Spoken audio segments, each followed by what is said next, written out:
Hello everyone, welcome back. I hope you are fit and fine in this corona time. Now today we discuss about business studies chapter 3. Topic is dimension of business environment. Dimension को हम element के नाम से भी जानते हैं। ये आपके जो एलिमेंट होते हैं वो कहीं ना कहीं क्या करते हैं, बिजनेस को डायरेक्टली या इनडायरेक्टली अफेक्ट करने का काम करते हैं। आइए इसकी मीनिंग समझते हैं। It means all those factors which have direct और indirect influence over the business transaction. यानी डायमेंशन ऑफ बिजनेस एनवायरनमेंट का मतलब ये हुआ कि वो सभी फैक्टर्स जो डायरेक्टली या इनडायरेक्टली बिजनेस ट्रांजेक्शन को प्रभावित करते हैं या डायरेक्टली उन पर इफेक्ट डालते हैं, वो हमारे होते हैं dimension of business environment. 5 factors आपके हैं डायमेंशन या डायमेंशन करिए या फैक्टर्स करिए, दोनों का मतलब एक ही हुआ।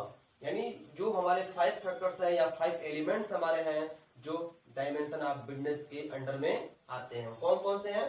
First point is economic environment, second is social environment, third is political environment and fourth is legal environment and fifth is technological environment. One by one हम इसको समझते हैं। फर्स्ट आपका नंबर है economical environment. Chapter first class 11 में आपने पढ़ा था non economic and economic activities. यानी इकोनॉमिक से आप पहले से क्या हो, पहले से ही पता है कि हाँ इकोनॉमिक क्या होती है या नॉन इकोनॉमिक क्या होती है। तो यहाँ आपको ज्यादा समझने की या आप समझाने की जरूरत नहीं है। यहाँ बस ये समझना है आपको कि इकोनॉमिक यानी जहां हम जिस भी वर्क में या जिस वर्क में जहां मनी का ट्रांजेक्शन होता हो वो हमारा इकोनॉमिकल वर्क होता है। तो यहाँ आपका जो इकोनॉमिकल इन्वायरमेंट है वहां हम बात करेंगे कि जो आपकी इन्फ्लेशन हुआ या मॉनेटरी पॉलिसी हुआ या जीडीपी रेट हुआ, जिसके वजह से हमारा बिजनेस डायरेक्ट या इनडायरेक्टली क्या होता है, इम्पैक्ट में आता है, वो हमारा इकोनॉमिकल इन्वायरमेंट कहलाता है। जैसे फॉर एग्जाम्पल एक जो हमारा बिल्डर है जो क्या करता है, नए नए बिल्डिंग्स बनाकर वो किसी भी पर्सन को सेल करता है। अगर उस टाइम अगर बिजनेस उसका डायरेक्ट करने के क्या डाउन हो रहा है और उस समय डाउन होते समय जो उसका बैंक्स जो आपके इंटरेस्ट पॉलिसीज है, अगर वो अपने इंटरेस्ट पॉलिसीज को कंट्रोल कर ले या उसमें कुछ चेंजिंग कर दे, जैसे जो इंटरेस्ट रेट है उसको रिटर्न कर दे, तो शायद जो उस पर्सन का जो उस बिल्डर का जो बिजनेस था फ्लैट बेचने का, शायद वो क्या होगा, कंप्लीट पूरा उसका हो जाएगा। ऐसा क्यों होगा कि जब आपका जो बैंक का इंटरेस्ट रेट कम होगा तो फिर जो हमारे कस्टमर होंगे वो इजी वे से आपके जो फ्लैट्स हैं वो परचेस करने के लिए प्रिपेयर या रेडी हो जाएंगे और वो ऑलरेडी इजी वे से अपना आपका वो परचेस करना शुरू कर देंगे। जिससे क्या होगा, जो बिल्डर्स है, जो बिल्डर हमारे जो हाउसेस बनाकर रखे हुए हैं, उनकी जो बिजनेस बंद थी या डाउन हो रही थी, वो शायद क्या होगी, एक उनको नया एक जीवन मिल जाएगा और वो बिजनेस को अपना धीरे धीरे रन करना शुरू कर देंगे। तो कहीं ना कहीं क्या होता है, इकोनॉमिकल जो इकोनॉमिक है आपका, ये कहीं ना कहीं किसी भी बिजनेस पर डायरेक्टली या इनडायरेक्टली अफेक्ट करने का काम करता है। सेकेंड आपका है सोशल इन्वायरमेंट। सोशल इन्वायरमेंट, कोई भी बिजनेस बिना सोशल इन्वायरमेंट के सपोर्ट के रन करना पॉसिबल नहीं है, क्योंकि आपका जो बिजनेस है वो डायरेक्टली क्या होता है, सोशल से ही कनेक्ट होता है। मैंने आपको क्लास 11 में पढ़ाया था कि जो सोशल हमारे इन्वायरमेंट होते हैं वो क्या होते हैं, किसी बिजनेस के लिए सबसे इंपॉर्टेंट पॉइंट होते हैं।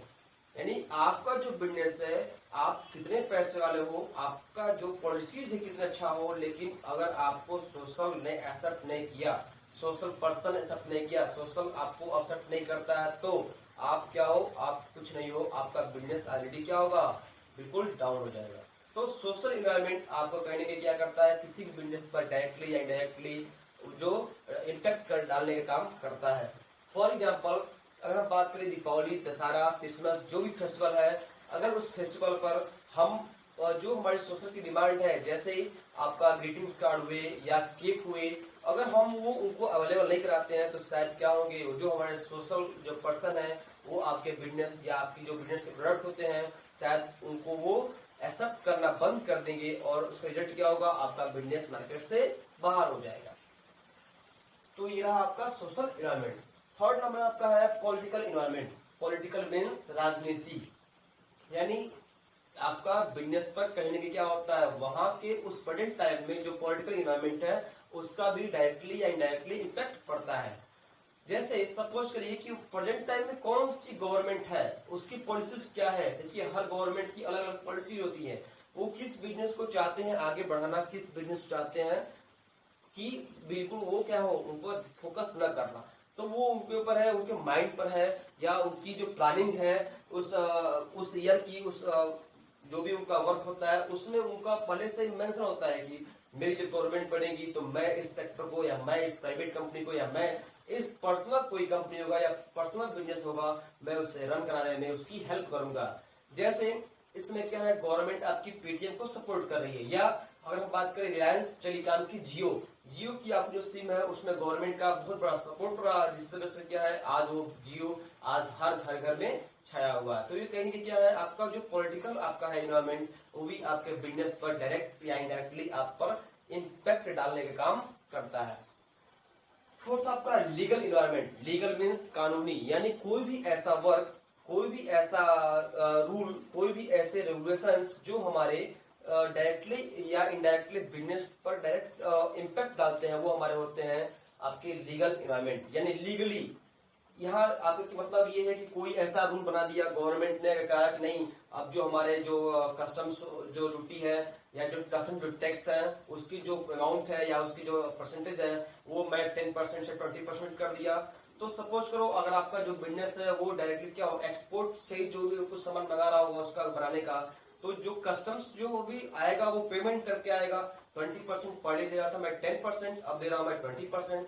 तो 20% जो 10% का जो डिफरेंस है वो कहने की क्या करेगा, जो बिजनेसमैन है उसके प्रोडक्ट पर उसका अमाउंट उसका बढ़ेगा और उसके प्रोडक्ट पर डायरेक्टली उसका असर आएगा। असर ये आएगा कि जो उसकी डिमांड थी उसकी जो प्रोडक्ट की वो शायद धीरे धीरे कम हो जाएगी, क्योंकि उसकी वैल्यू क्या होगी, ऑटोमेटिक बढ़नी शुरू हो जाएगी। तो ये सब जो बिजनेस के आपके जो फंडे हैं या जो रूल का होते हैं, गवर्नमेंट पॉलिसीज होती हैं, वो भी आपके बिजनेस एनवायरनमेंट पर डायरेक्टली असर डालती है, जिसके वजह से बिजनेस हमारा थोड़ा सा डिफिकल्ट टाइम में आ जाता है। अगर उसके प्रोसीजर में या अगर उसके कहा जाए कि अगर उसके फेवरेबल में है अगर बिजनेस, तो कोई दिक्कत नहीं है। अगर उसके फेवर में नहीं है तो फिर बिजनेस को थोड़ी सी प्रॉब्लम उठानी पड़ सकती है। एंड लास्ट आपका है टेक्नोलॉजिकल इन्वायरमेंट। ये सबसे इम्पोर्टेंट इस समय के लिए है इन्वायरमेंट, क्योंकि आपका जो इंडिया हो गई है वो क्या हो गई आपकी टेक्नोलॉजिकल हो चुकी है। यानी कहीं ना कहीं क्या है, हम भी टेक्नोलॉजिकल हो चुके हैं, स्मार्टफोन यूज कर रहे हैं। हम भी चाह रहे हैं कि हमें भी क्या करना पड़े, घर से बैठे बैठे हम भी अपना वर्क कर ले और कहीं हमको जाना ना पड़े। यानी फिजिकली हमारा जो मूवमेंट है वो बहुत कम हो चुका है और हम प्रयास यही कर रहे हैं कि एक ही जगह बैठे बैठे हम सब काम कर ले, जिसके वजह से हम online shopping, internet banking, cashless system, यानी कुछ ऐसे जो सिस्टम है जिस पर हम जोर दे रहे हैं और इसके वजह से हमारी जो बिजनेस है वो क्या कर रही है, कहीं ना कहीं इस टेक्नोलॉजिकल को अपनाने के लिए मजबूर है। अगर आपका बिजनेस अगर टेक्नोलॉजिकल जो नए नए इनोवेशन हो रहे हैं अगर उसे एक्सेप्ट नहीं करता है तो शायद वो मार्केट में क्या होगा, धीरे धीरे डाउन पड़ना शुरू हो जाएगा। यानी कहीं ना कहीं जो बिजनेस है, बिजनेस पर टेक्नोलॉजिकल इन्वायरमेंट का भी डायरेक्टली एंड इनडायरेक्टली इम्पैक्ट पड़ता है। अगर आपका बिजनेस टेक्नोलॉजिकल जो जो नए नए हमारे इन्वेस्टन हो रहे हैं उससे एक्सेप्ट करता है तो शायद हम क्या करेंगे, हमारा जो बिजनेस का जो सर्वाइव रेट है या जो ग्रोथ रेट है ऑटोमेटिक वो बढ़ना शुरू कर देगा। क्योंकि जो हमारे कस्टमर्स हैं, कस्टमर हमसे और डायरेक्टली क्या करेंगे, कनेक्टिविटी उनकी बनती जाएगी और हमारे कस्टमर बढ़ते जाएंगे, जिसकी वजह से हमारा प्रोडक्ट सेल होता जाएगा और हमें हमेशा प्रॉफिट मिलता जाएगा, यानी प्रॉफिट बनता रहेगा। तो ये हमारी रही डायमेंशन ऑफ बिजनेस एनवायरनमेंट की टॉपिक जो आपको मैंने समझाया। कभी भी इसमें कोई प्रॉब्लम होती है आप मुझे डायरेक्ट कमेंट बॉक्स में लिखकर शेयर कर सकते हैं।